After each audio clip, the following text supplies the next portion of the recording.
All right, so we are doing important numericals of solution today. जो important numericals topics हैं उनको focus करेंगे, ठीक है? तो starting with first of all एक simple सा law है हेनरीज लॉ और रॉल्स लॉ, इनके बारे में जानते हैं. तो हेनरीज लॉ का फॉर्मूला और रॉल्स लॉ का फॉर्मूला दोनों बहुत सिमिलर है, right? Henry's law is P is equal to K H chi, right, where P is the vapour pressure. और ये किस पे लगता है? ये लगता है in gas in liquid solution. कौन से सोल्यूशन में लगता है? Gas in liquid solution. On the other hand अगर हम बात करें रॉल्स लॉ सिमिलर है इसका, पर उसमें दो वॉलेटाइल कंपोनेंट होते हैं. वॉलेटाइल का मतलब होता है जो वेपर्स बना सके. तो P is equal to P naught one, P1 is equal to P naught one chi one and P2 is equal to P naught 2 chi 2, right? ये दो फॉर्मूलाज हैं. ये लगता है लिक्विड इन लिक्विड सोल्यूशन पे, ठीक है. और Raoult's law as a special case of Henry's law, ये भी हमने पढ़ा है. इसका मतलब क्या था कि दोनों के दोनों बहुत ही सिमिलर लॉज हैं. इसमें बस डिफरेंस है, अगर हम सिर्फ एक पार्ट को देखें, सपोज हमारा P2 गैस है, सल्यूट गैस है. सपोज सल्यूट इज गैस, ठीक है.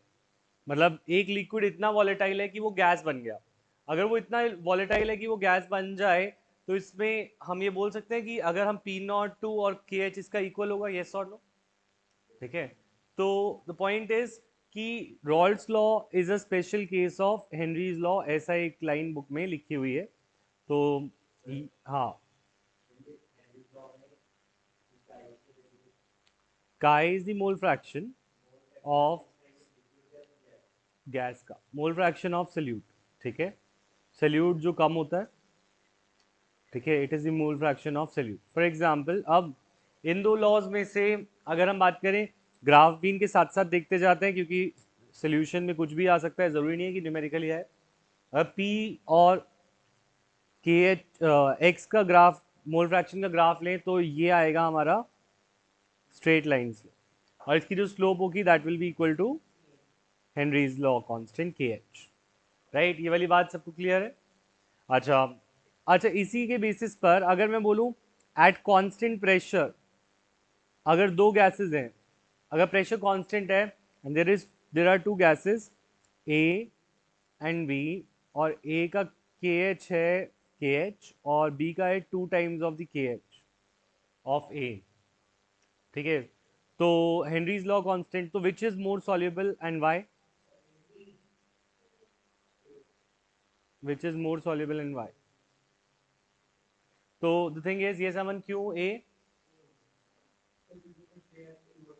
हाँ, अगर एट प्रेशर कांस्टेंट हो, अगर तुम इस इक्वेशन में प्रेशर को कांस्टेंट रखो, ये कांस्टेंट है, तो K H will be inversely proportional to chi, या chi will be inversely proportional to K H. तो जिसका के एच ज्यादा होता है, दो गैसेस हैं, गैस ए एंड बी, जिसका के एच ज्यादा होगा उसकी सॉल्युबिलिटी कम होगी, because K H is inversely proportional to solubility. इसी पर एक क्वेश्चन आता है, हमें याद रखना है कि N2 और O2 का जो KH है, इट इंक्रीजेस विद टेम्परेचर और is it decreases with temperature? decreases with temperature. Yes, और with temperature. N2 and O2 का KH इंक्रीजेस विद टेम्परेचर, ठीक है. अच्छा, अगर मैं बोलूं उनका KH इंक्रीज होता है टेम्परेचर के साथ, तो solubility of N2O2 will increase और decrease? Decrease, are you sure? ठीक है, विद टेम्परेचर. तो solubility of N2 and O2 will decrease. Can I say that?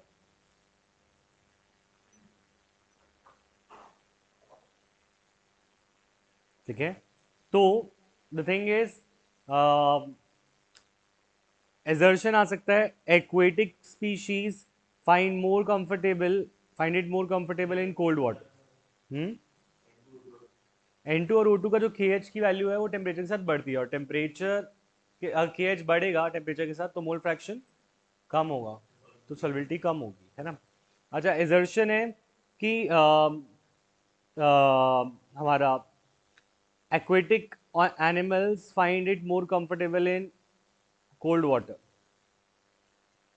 find find themselves more comfortable in cold water. ठीक है, और इसका reason में लिखा हो कि for O2 KH increases the temperature. हमें लगता है ये दोनों चीज़ें अलग अलग है, मतलब दोनों चीज़ें ट्रू तो हैं कि aquatic species find it more comfortable in cold water, और रीज़न भी ये सच है कि O2 और N2 का KH जो है टेम्परेचर के साथ बढ़ता है। तो हमें ऐसा लगता है कि both are true but not correct explanation. पर O2 का KH बढ़ने से उसकी सॉल्युबिलिटी कम होगी जब टेम्परेचर हाई होगा, तो इसीलिए वार्मर टेम्परेचर में, वार्म वाटर में there will be less oxygen as compare to cold में जितनी होगी। तो कोल्ड में ज़्यादा ऑक्सीजन होगी और वार्म में कम। So A and R both are true and correct explanation. ये वाली बात याद रहेगी, येस और नो? सर दोबारा बता दो। मैं कह रहा हूँ कि जो फिशेस होती हैं वो कोल्ड वाटर में ज़्यादा आसानी से रहती हैं, ठीक है? और क्यों रहती है? क्योंकि कोल्ड वाटर में ऑक्सीजन ज़्यादा होता है। ऑक्सीजन क्यों ज़्यादा होता है? कि ऑक्सीजन के लिए KH टेम्परेचर के साथ बढ़ता है, और KH अगर टेम्परेचर के साथ बढ़ता है तो उसकी सॉल्युबिलिटी क्या होती है? कम। तो ये करेक्ट एक्सप्लेनेशन है कि why fishes like to stay in cold water and not in warm water, जहाँ पे KH ज़्यादा और सॉल्युबिलिटी कम होती है। क्लियर है ये पॉइंट सबको? Yes sir. अच्छा, नेक्स्ट अगर हम बात करें एक और एप्लीकेशन सर एक of bar Henrys. Previous screen दिखा दो। स्क्रीनशॉट ले लो जल्दी। अच्छा, मैं ये डिस्कस कर रहा था बच्चों से कि हम अब 21 से 24 तक 4 मॉक टेस्ट ले लेते हैं, ठीक है? हाँ, सब आएगा। 21 से 24 तक 4 मॉक टेस्ट ले लेते हैं केमिस्ट्री के, और फिर 25 से 30 तक 2 घंटे की क्लास डेली ले लेते हैं मॉर्निंग में। और 1 घंटा तो डेली चलेगा ही, मतलब 1 घंटा डेली क्लास चलेगी, और 25 से 30 में 2 या 3 घंटे लेते हैं, और एक बार दोबारा कोर्स को रिवाइज करते हैं, और जो तुम्हारी गलतियां हैं टेस्ट की। बोलो ये सूटेबल है सबके लिए? टाइम एक डिसाइड कर लो। 25 से 30 में अब स्कूल कोई नहीं जाएगा, प्री बोर्ड कोई नहीं देगा, प्रैक्टिकल कोई नहीं देगा, तो हम पूरा टाइम क्वालिटी टाइम देंगे इस पढ़ाई को, ठीक है? तो बताओ क्या, हाँ बोलो। कब है? 22 से कब तक? 25 तक हो जाएंगे, 26 तक? कोई बात नहीं, अगर एक हफ्ता है तो मैं कोशिश करूंगा शाम का टाइम रखने के लिए, ठीक है?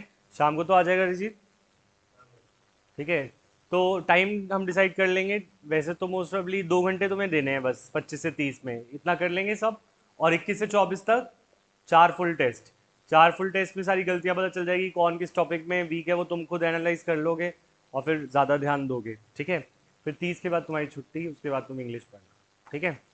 और फिर ऑफलाइन आना है सबने, क्लियर है? अमृत, अश्मीत, जीवांशु, रात का टाइम नहीं रखूंगा मैं, हम सब आएंगे, लक्षिता, ठीक है, माधव, नितांश, हाँ क्लास होगी, शारंग, सब आएंगे। 21 से 24 तक 1 घंटा तो डेली होगा ही, ठीक है? हाँ, और 25 से 30 में ये 2 घंटे डेली, 2 या 3 घंटे डेली, ठीक है? चलो, ऑल राइट। अब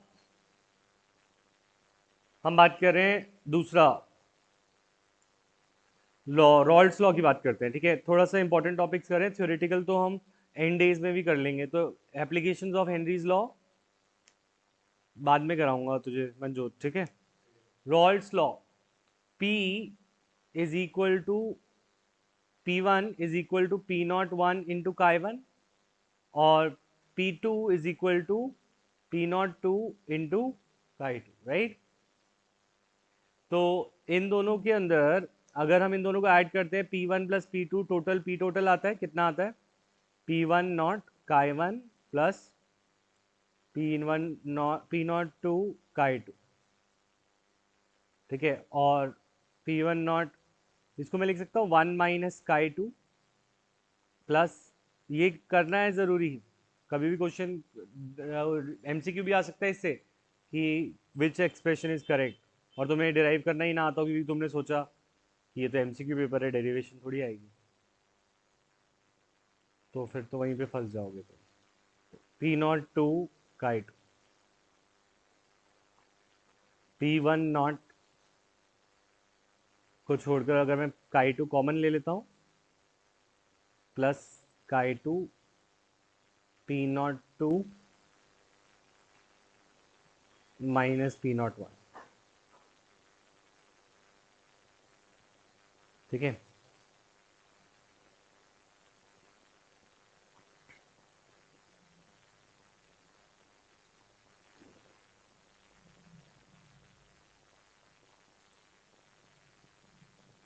अच्छा देखें, इससे क्या पता चलता है, इससे क्या क्या, इस रिलेशन से क्या क्वेश्चन आ सकता है, क्या पता चलता है हमें।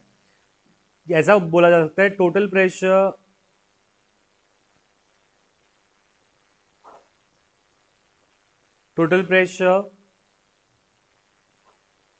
कैन बी कैलकुलेटेड,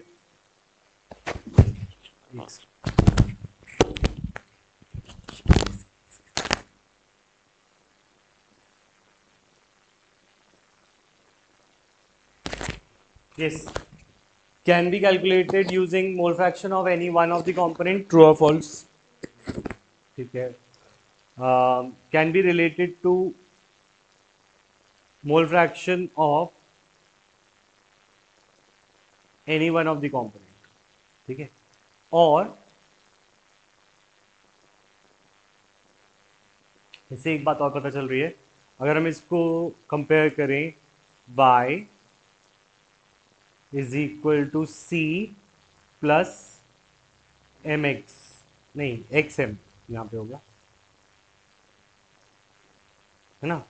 तो y is equal to X M, तो यहाँ पे हमें पता चल रहा है कि इस अगर हम टोटल प्रेशर का ग्राफ लेते हैं with mole fraction of any one component, ठीक है, तो इसकी जो स्लोप होगी दैट विल बी, हाँ it will be difference between the vapour pressure of the pure components to pure components. इसका मतलब क्या है इस लाइन का, इसका मतलब ये है अगर तुम ग्राफ बनाते हो काई 1 और काई 2 का, काई 2 यहाँ पे सपोज 0 है और काई 1 यहाँ पे 1 है, यहाँ पे काई 2 1 और काई 1 0,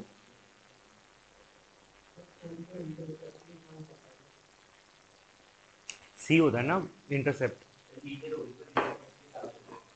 लीनियर तो होगी, वो तो लीनियर इक्वेशन बनाई है, Y equal to C equal to, linear तो है, पर मैं कह रहा हूँ स्लोप क्या है इसका वो पूछ रहा हूँ। अच्छा, डेल्टा पी नॉट। जो स्लोप है इसका वो आएगा, जैसे सपोज ये P1 है और ये P2 है, तो P टोटल का ग्राफ ये होता है, P2 का ग्राफ, P टोटल का ग्राफ क्या होता है, ये जो ब्लैक लाइन है, क्योंकि ये किसका ग्राफ है, ये P2 का ग्राफ है और ये P1 का ग्राफ है। कैसे पता, क्योंकि जब सिर्फ मोल फ्रैक्शन ऑफ वन कंपोनेंट है,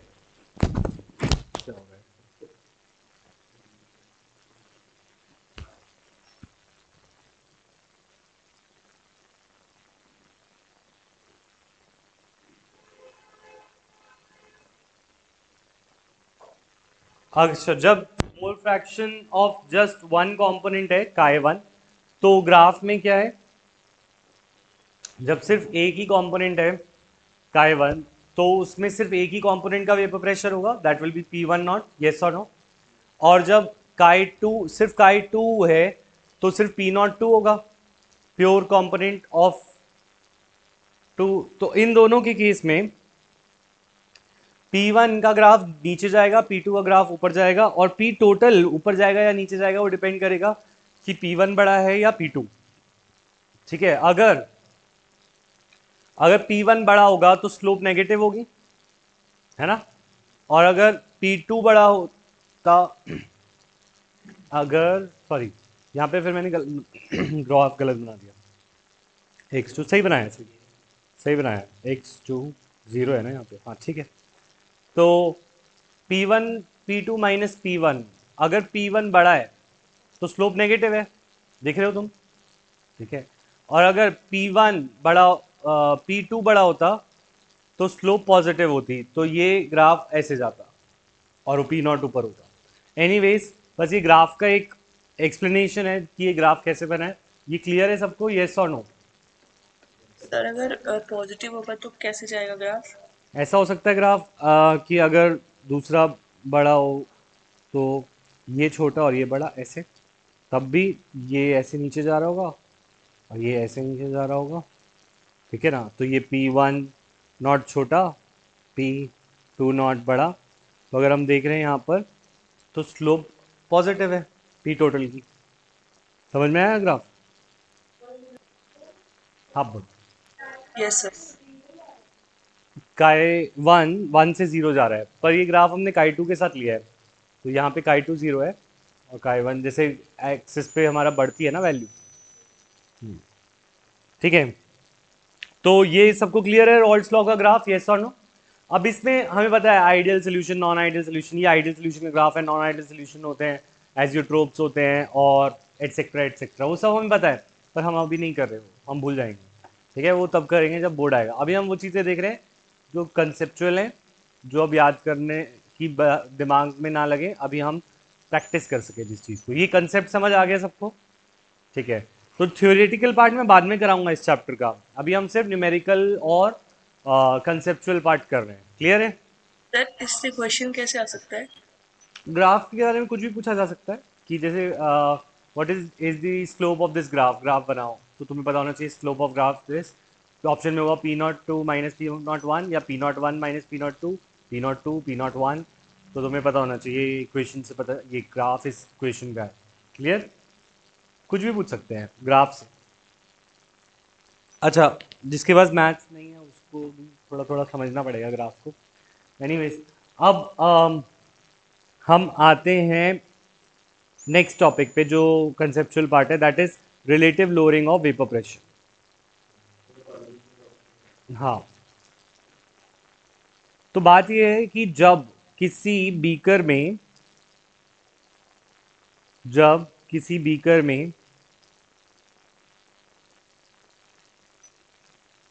हम कोई सॉल्वेंट भरते हैं, जब किसी बीकर में हम कोई सॉल्वेंट भरते हैं तो इस सॉल्वेंट में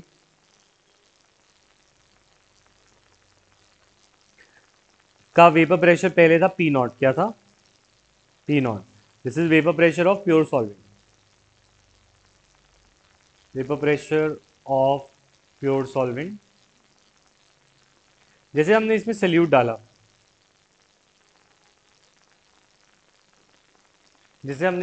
डाला, तो इसके सरफेस पे भी पार्टिकल आ गए, इसके सरफेस पे क्या आ गए? पार्टिकल। तो इनका जैसे पहले वेपर प्रेशर था P0, अब इसका वेपर प्रेशर क्या हो गया? कम। जैसे हमने सल्यूट डाला उसका वेपर प्रेशर क्या हो गया? कम। तो इसका वेपर प्रेशर लोअर होके suppose it has become now P। हाँ, नॉन वोलेटाइल सल्यूट,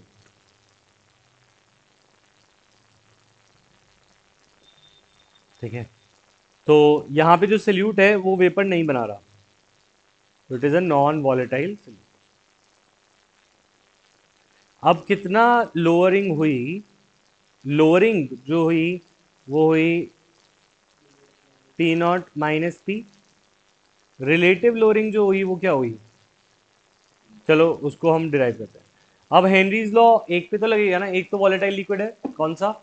जो लिक्विड है वो तो वॉलेटाइल है ना, तो उस पर हेनरीज लॉ तो लगेगा।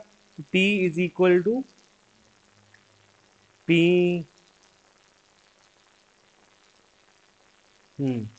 P लोअरिंग को मैं निकाल रहा हूँ, तो P0 माइनस P होगा। तो और P0 माइनस P में से अगर मैं इसको खोल देता हूँ, P0 माइनस सर P0 काय, हाँ बोलो, काय 2। वोलेटाइल सॉल्यूट वेपर्स नहीं बना रहे? नॉन वॉलेटाइल उड़ नहीं सकता ना, नॉन वॉलेटाइल है, वॉलेटाइल होता है जो उड़ जाता है, नॉन वॉलेटाइल उड़ता नहीं। हाँ, P सोल्यूशन। तो P0 को कॉमन ले ले तो दिस बिकम्स 1 अच्छा सॉरी काय वन आएगा यहाँ पे, क्योंकि सल्यूट थोड़े पे रॉल्स लॉ थोड़ी लगेगा, किस पे लगेगा, सॉल्वेंट पे। तो जो वेपर प्रेशर ऑफ सॉल्वेंट है और वेपर प्रेशर होगा सॉल्वेंट का, that will be pure solvent का into mole fraction of solvent, तो काय वन।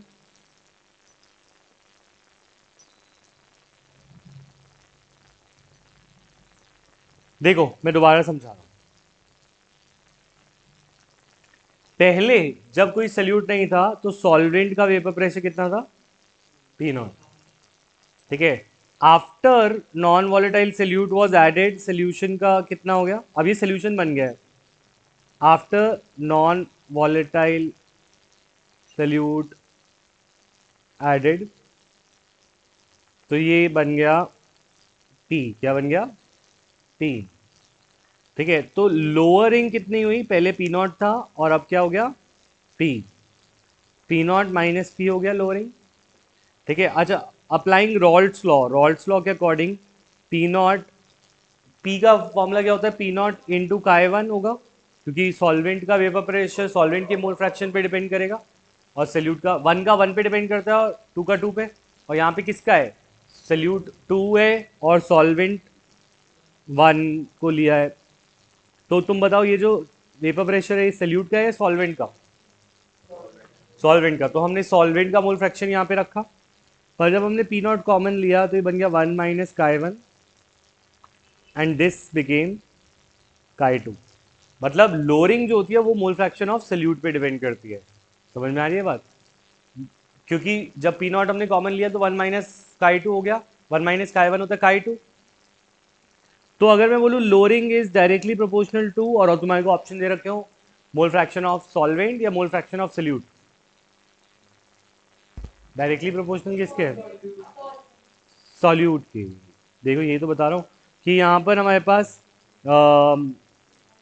एंड में जब हमने इसको ट्रांसफॉर्म किया तो मोल फ्रैक्शन ऑफ सल्यूट बच गया, है ना, one minus chi one chi two. तो lowering of vapour pressure is directly proportional to mole fraction of solute, sorry mole, हाँ vapour pressure is directly proportional to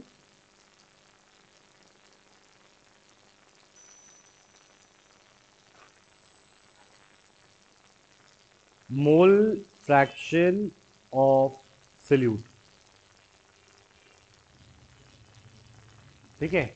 और अगर मैं, ये लोअरिंग क्या थी, लोअरिंग का ओरिजिनल फॉर्मूला क्या था, पी नॉट माइनस पी, तो I can say P not minus P is equal to P naught chi two. अगर मैं पी नॉट को नीचे ले जाऊं तो it will become relative lowering, क्या बन जाएगी ये, और relative lowering is actually equal to, it is not proportional, it is equal to, यहाँ पे मैंने लोअरिंग लिखा था, और अब मैं अगर लिखूं relative lowering is equal to mole fraction, दोनों पॉइंट में डिफरेंस समझ आया।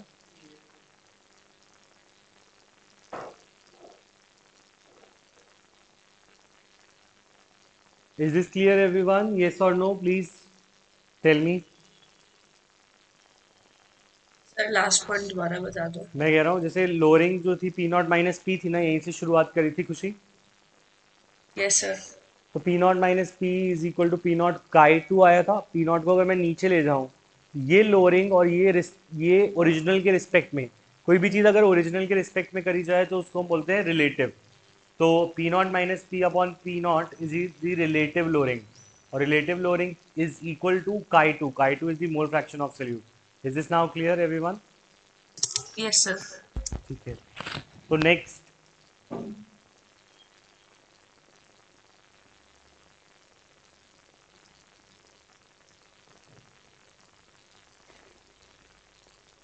अच्छा, अगर वेपर प्रेशर लोअर होता है तो इससे फर्क क्या पड़ेगा, इससे फर्क ये पड़ेगा, हम्म, देखो जो वेपर प्रेशर होता है, ये ये वेपर प्रेशर है, ये सॉल्वेंट का है, किसका है, ठीक है। जब मैंने इसमें सल्यूट डाला, चलो सॉल्वेंट का वेपर प्रेशर पी नॉट है, और जैसे सपोज सॉल्वेंट वाटर है, सॉल्वेंट क्या है, वाटर। तो at 100 degree Celsius, at 100 degree Celsius P naught जो था, it becomes equal to atmospheric pressure, यानी कि 1 atm। किसके इक्वल हो जाता था नॉर्मल टेम्परेचर पे? 1 atm, या फिर हम बोलूँ एटमॉस्फेरिक प्रेशर। तो इस प्रोसेस पे इसको बोलते थे बॉइलिंग पॉइंट। तो what is boiling point? Boiling point is the temperature at which vapor pressure of a solution or a solvent, vapor pressure of a liquid, vapor pressure becomes equal to atmospheric pressure. तो boiling हो जाती है, तो ये vapours हवा में जाना शुरू कर देते हैं और चीज़ें बॉयल हो जाती है, राइट? ये वाली बात समझ में आ रही है? पर अगर मैंने इसी बीकर में थोड़ा सा चीनी डाल दी, ठीक है, सपोज चीनी या नमक, ऐसी चीज़ें जो वेपर नहीं बनाती, चीनी का वेपर नहीं होता, नमक का वेपर नहीं होता, ये नॉन वोलेटाइल सॉल्यूट हो गया। अब इसका वेपर प्रेशर हो गया है पी। क्या हो गया है? पी। क्योंकि वेपर प्रेशर क्या हो जाता है? लोअर। अब इसे 1 atm जब हम टेम्परेचर देंगे, तो टेम्परेचर 100 डिग्री से ज़्यादा लगेगा या कम? ज़्यादा, क्योंकि टेम्परेचर जो बॉइलिंग पॉइंट का टेम्परेचर होगा वो ज़्यादा क्यों लगेगा? क्योंकि वेपर प्रेशर कम हो गए हैं। जब वेपर प्रेशर धीरे धीरे धीरे धीरे बढ़ेंगे तभी 1 atm के करीब पहुंचेंगे। तो हो सकता है वो हो जाए 101, 102, ज़्यादा से ज़्यादा 101, 102 के करीब हो गया। 101 डिग्री सेल्सियस माने 1 डिग्री का राइज आ जाएगा।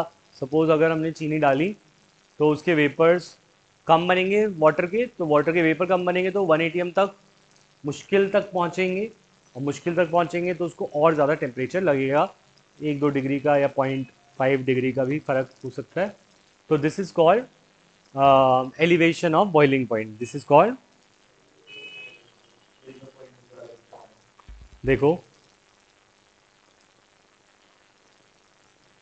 सपोज वेपर प्रेशर होता है वाटर का 0.7 atm, ठीक है, नॉर्मल टेम्परेचर पे 24 डिग्री सेल्सियस पे, ठीक है। जैसे जैसे तुम टेम्परेचर बढ़ाते हो तो ये 0.8 होता है, 0.9 होता है, और फिर ये 0.1, फिर ये 1 atm पे आ जाता है, तो ये बॉयल हो जाता है, ठीक है। अच्छा, अब हमने बोला जब हमने सैल्यूट डाला तो जो ओरिजिनल वेपर प्रेशर होता है वही लोअर हो जाता है। सपोज ये हो गया 0.6 atm। 0.6 atm को 1 atm तक पहुंचाने के लिए तुझे ज़्यादा हीट देनी पड़ेगी या 100 डिग्री पे हो जाएगा? ज़्यादा देनी पड़ेगी, तो एलिवेशन ऑफ बॉइलिंग पॉइंट होगा। समझ में आई बात? वेपर प्रेशर ऑफ वाटर क्या होगा? हाँ, vapour pressure of water. Vapour pressure of water का मतलब होता है वेपर प्रेशर होता है किसी भी लिक्विड का, जो भी वॉलेटाइल लिक्विड होता है उसके ऊपर कुछ वेपर्स होते हैं उसके। जैसे H2O लिक्विड है नीचे, तो उसके ऊपर H2O का वेपर्स हैं, और pressure applied by the vapours of a liquid, pressure applied by vapours of a volatile liquid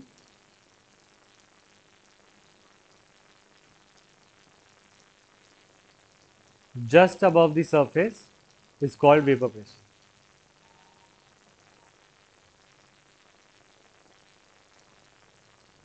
उसे बोलते हैं वेपर प्रेशर।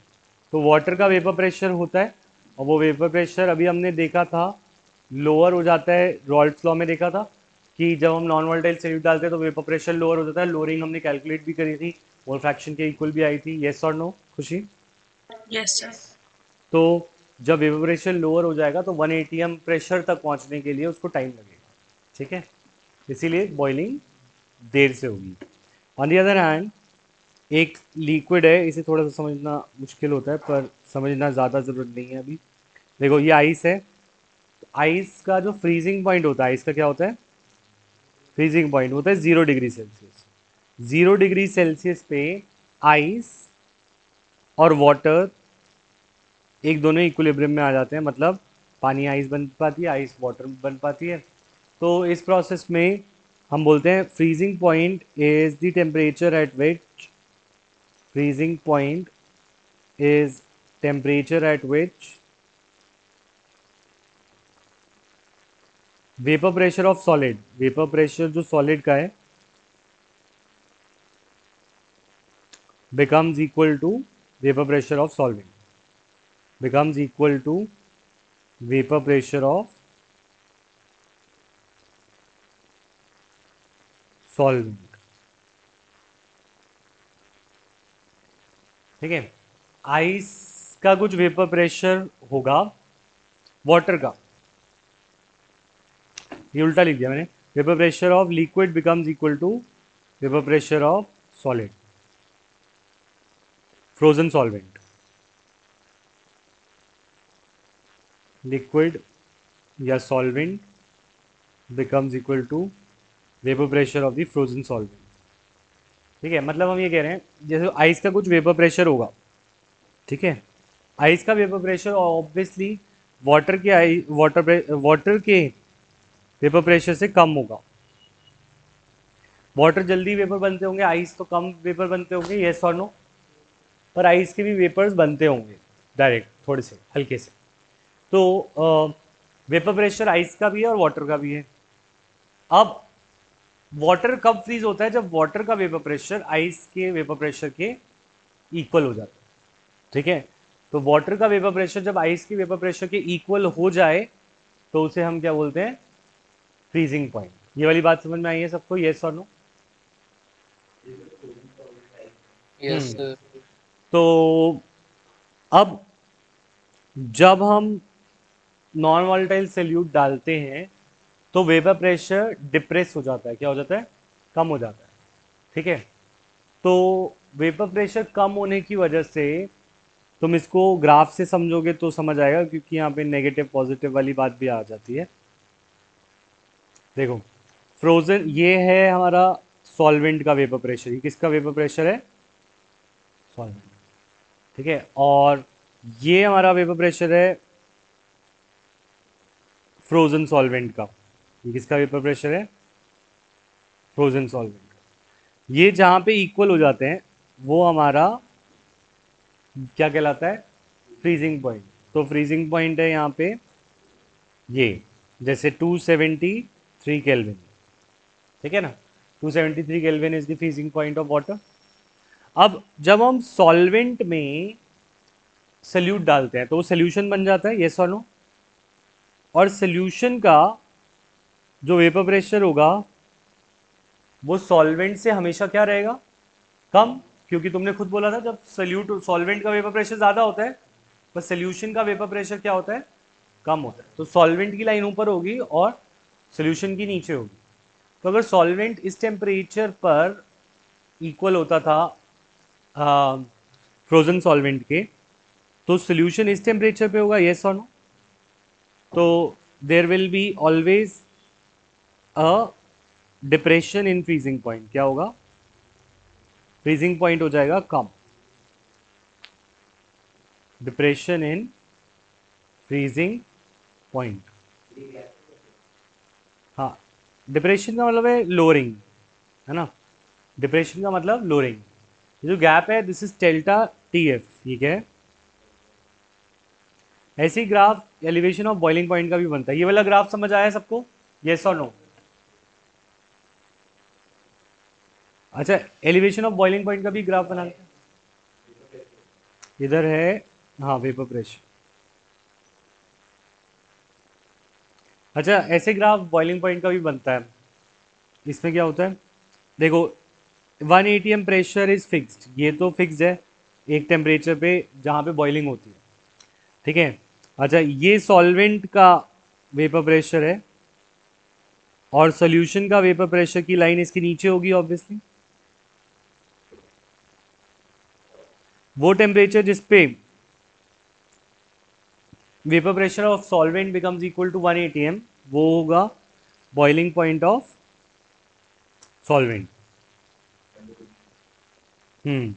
और तुम देख सकते हो कि 1 एटीएम पे सोल्यूशन थोड़ी दूर आएगा तो वो आएगा T2 पे, तो this will be delta T B. हाँ ठीक है।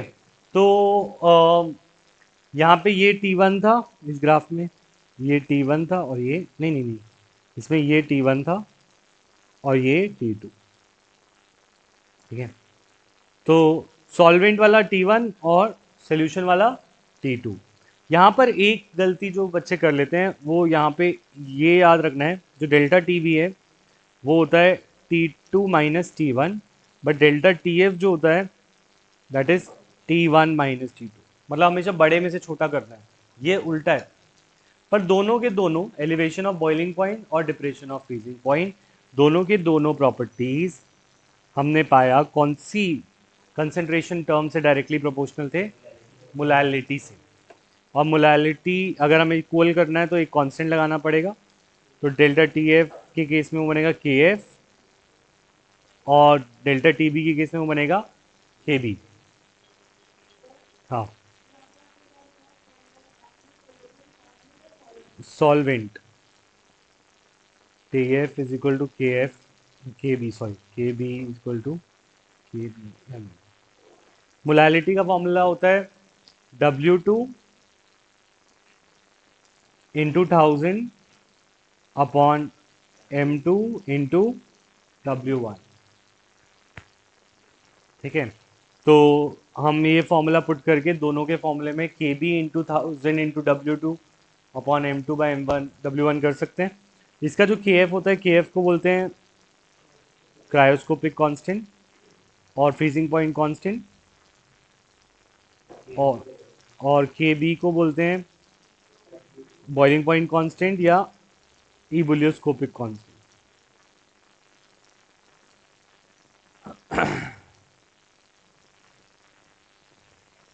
ठीक है, न्यूमेरिकल कर पाएंगे इन सब टॉपिक के।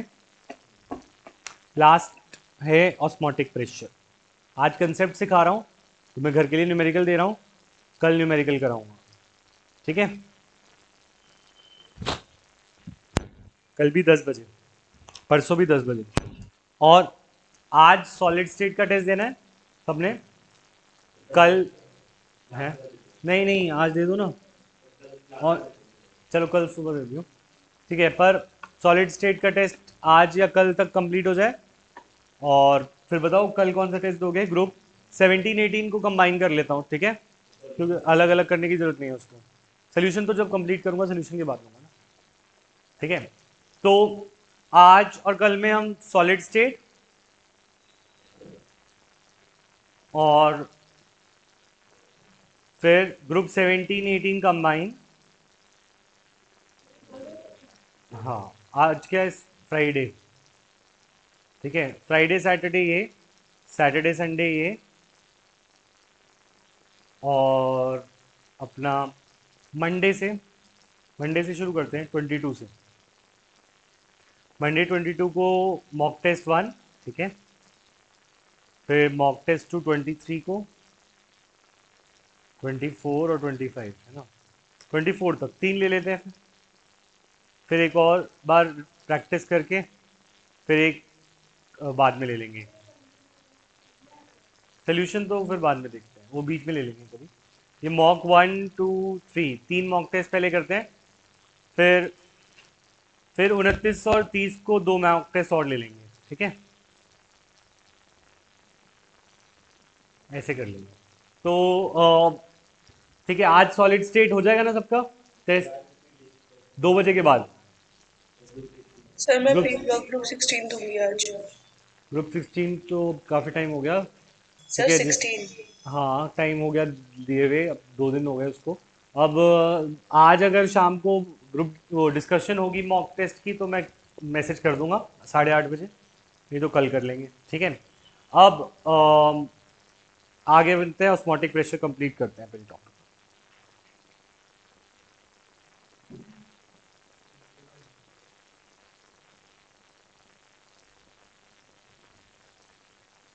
ऑस्मोटिक प्रेशर देखो, हमने ये पढ़ा था कि दो अगर कंटेनर्स हैं और दो कंटेनर्स को अगर एक के साथ एक रख दें, एंड इन कंटेनर्स के बीच में हमने एक मेम्ब्रेन लगा रखी है that is semi permeable membrane, such as parchment paper, animal bladder, cellophane, तो एक जगह पे अगर तुमने सॉल्वेंट डाला और दूसरी जगह पे तुमने सॉल्यूशन डाला, तो वाटर कहाँ पे ज़्यादा होगा? वाटर यहाँ पे ज़्यादा होगा सॉल्वेंट की साइड पे, ठीक है। तो water will move from region of its higher concentration to its lower concentration. So semi-permeable membrane does not allow what? Does not allow solute to pass through it. इसीलिए सॉल्वेंट मूव करता है, ठीक है। अगर सेमी परमेबल मेम्ब्रेन ना हो तो osmosis नहीं होगा। और so solvent moves from its higher concentration higher to lower concentration. तो दिस इज कॉल्ड ऑस्मोसिस। इसे क्या बोलते हैं? ऑस्मोसिस। पर हमें क्या लगता है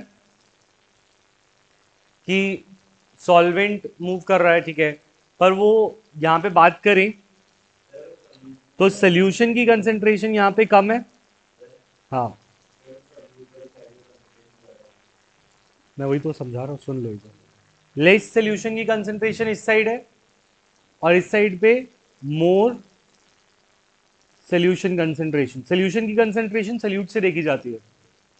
तो हमें ऐसा लगेगा कि flow of solvent is occurring from dilute solution की साइड से कंसेंट्रेटेड सोल्यूशन की साइड पर, ठीक है। पर सॉल्वेंट अपनी हिसाब से सही जा रहा है। सॉल्वेंट अपनी साइड से कैसे जा रहा है? जहां पे सॉल्वेंट ज्यादा है और जहां पे सॉल्वेंट कम है। ये बात समझ में आ गई मंजूर? देखो सॉल्वेंट तो यहाँ पे ज्यादा है क्योंकि यहाँ पे सोल्यूट नहीं है। सॉल्वेंट अपनी ज्यादा से अपने कम पे जाता है सॉल्वेंट, ये बात क्लियर, ठीक है। पर अगर हम सोल्यूशन की तरफ से देखें तो सोल्यूशन की कंसेंट्रेशन सोल्यूट से देखी जाती है, यस और नो? तो हम ये लगेगा कि डाइल्यूट सोल्यूशन से कंसेंट्रेशन की कंसेंट्रेटेड की तरफ जा रहे हैं। ये बात समझ में आई? तो होगा क्या, अगर हम इस फ्लो ऑफ सॉल्वेंट को रोकना चाहते हैं तो हमें एक प्रेशर लगाना पड़ेगा और ये प्रेशर सॉल्यूशन की साइड पे लगेगा। This pressure is called osmotic pressure. तो osmotic pressure is the pressure required to just stop the flow of solvent. It is the pressure required to just stop the flow of solvent.